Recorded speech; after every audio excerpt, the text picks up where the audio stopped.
నమస్కారం. ఈరోజు మనం ఒక లోతైన విశ్లేషణ చేద్దాం భావోద్వేగాల గురించి. అవి మనల్ని ఎలా నడిపిస్తాయి, కొన్నిసార్లు ఎలా ఇబ్బంది పెడతాయి, మరి వాటిని మనం ఎలా కాస్త అదుపులో ఉంచుకోవచ్చు అనే దానిపై దృష్టి పెడదాం. దీనికి మన ఆధారం థిబో మ్యూరిస్ రాసిన మాస్టర్ యువర్ ఎమోషన్స్. అందులోని కొన్ని ముఖ్యమైన విషయాలు చూద్దాం. ఇది కేవలం సమాచారం కాదు, ఆచరణలో పెట్టడానికి కొన్ని ఆలోచనలు కూడా. సరే, చాలామంది కనిపిస్తోంది ఈ భావోద్వేగాలు ఎక్కడుంచో అకస్మాత్తుగా వచ్చేస్తాయని కదా. అవును. చాలా సహజంగా అలానే అనుకుంటారు.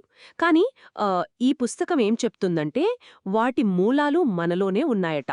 మనలోనేనా? ఎలా? ప్రధానంగా 2 విషయాలు. ఒకటి మన బ్రెయిన్‌లో ఉన్న సర్వైవల్ మెకానిజం. అంటే మనుగడ కోసం ఏర్పడింది. అంటే పూర్వం ప్రమాదాల నుంచి కాపాడడానికి ఉపయోగపడిందా? అవును. అదిప్పటికీ చిన్న చిన్న విషయాలకు అంటే విమర్శలకు, వ్యతిరేకతకు కూడా అతిగా స్పందిస్తుందన్నమాట. నెగెటివ్‌గా ఆలోచించేలా చేస్తుంది.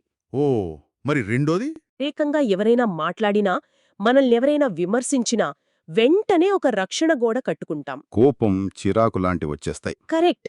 ఇక్కడ మనం గుర్తుంచుకోవాల్సింది ఏంటంటే, అసలు సంఘటన కంటే దానికి మనమిచ్చే అర్థం, ఆ వ్యాఖ్యానమే భావోద్వేగాన్ని పుట్టిస్తుంది. అలాగా? పుస్తకంలో ఓ ఫార్ములా లాగా చెప్పారు. మన వ్యాఖ్యానం ప్లస్ ఆ విషయంతో మనల్ని మనం గుర్తించుకోవడం ప్లస్ అదే ఆలోచనను మళ్ళీ మళ్ళీ తలుచుకోవడం. అంటే అదొక బలమైన భావోద్వేగంగా మారిపోతుంది. అవును. దాన్ని మార్చడం కష్టమవుతుంది. ఇది చాలా ఆసక్తికరంగా ఉంది.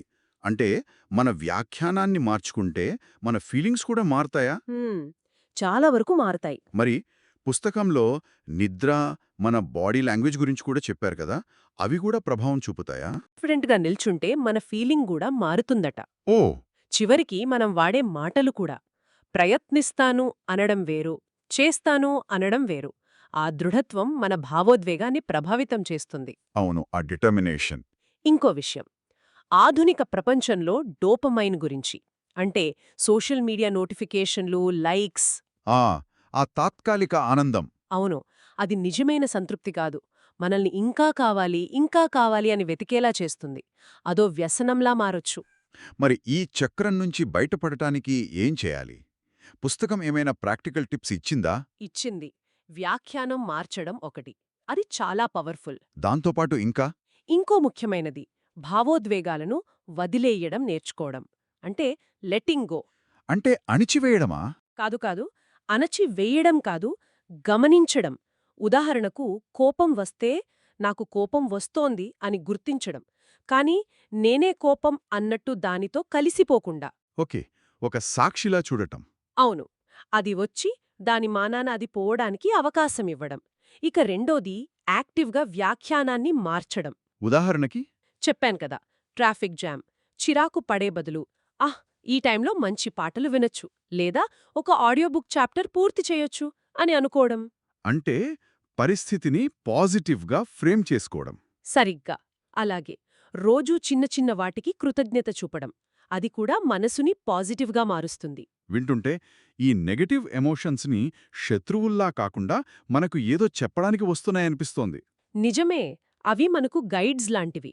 అంటే నేను దీనికి సరిపోను అనే ఫీలింగ్ వచ్చినప్పుడు దాన్ని నమ్మే బదులు, ఓకే, ఎందుకొచ్చింది ఈ ఫీలింగ్, నా విజయాల్ని మర్చిపోతున్నానా అని ఆలోచించొచ్చు కదా. ఖచ్చితంగా.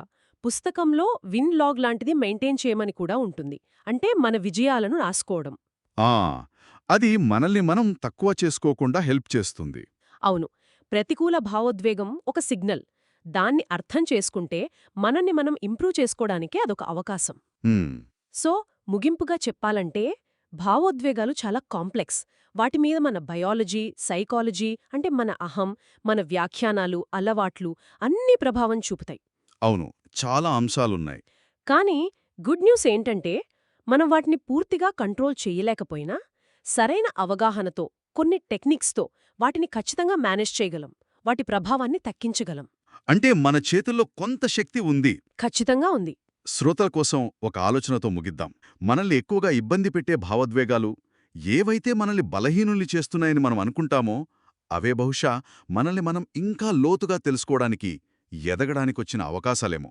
ఏమంటారు? ఆలోచించాల్సిన విషయం.